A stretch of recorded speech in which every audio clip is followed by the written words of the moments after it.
मियां साहब क्या बात है, आज इतने लोग क्यों आ गए? साहब आज पंजाब असेंबली का इलेक्शन लड़ने जा रहे हैं आप, कैसी तैयारी है आपकी? राणा साहब भी आप मिले हैं आज आपसे?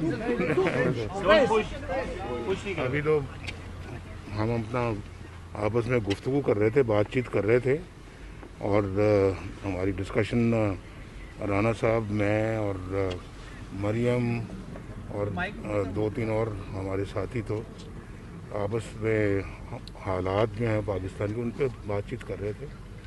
तो अल्लाह फजल करम करेगा, इंशाल्लाह सब ठीक होगा, पाकिस्तान मुश्किलों से बाहर निकलेगा और हम निकालेंगे इंशाल्लाह।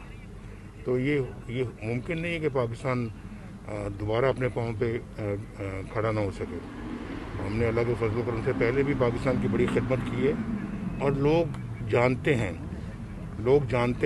और आज जो पाकिस्तान का जो ये मैड मैन जो है, मैं मैड मैन कह रहा हूँ, आज जो हशर कर गया है, आज इसके 4 साल जो हैं वो ज़रा मेरे 4 सालों के साथ ज़रा उसका मुकाबला तो करें, और फिर ख़ुद लोग देखेंगे कि हमारे दौर में क्या हालात थे और लोग कितने खुशहाल थे, और आज इसके 4 सालों में लोग कितने बदहाल हुए हैं।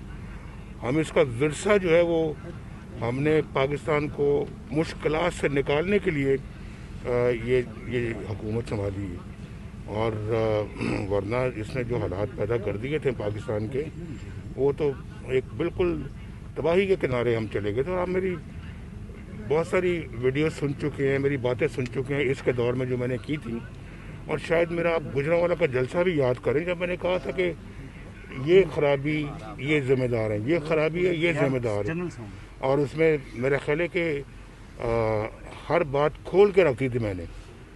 तो मैं तो अपना समझता हूँ कि जो हमारा मुल्क है उसके साथ जो सितम ज़रीफ़ियाँ हुई हैं, जो ज़ालिमाना सलूक किया गया है, उसको बताना ये मेरी ज़िम्मेदारी है, अवाम तक पहुँचाना मेरी ज़िम्मेदारी है, और उसको ठीक करना भी हमारी ज़िम्मेदारी है। क्या आप जनरल बाजवा और जनरल फैज़ को ज़िम्मेदार समझते हैं, जिनका नाम आपने गुजरांवाला स्पीच में लिया? जी, आप सब जानते हैं हमारी पाकिस्तान को अपनी ज़ात के गिर्द घुमाया है। इस कौम के साथ घिनौना मजाक किया गया, अपनी ज़ात के गिर्द पाकिस्तान को घुमाया है।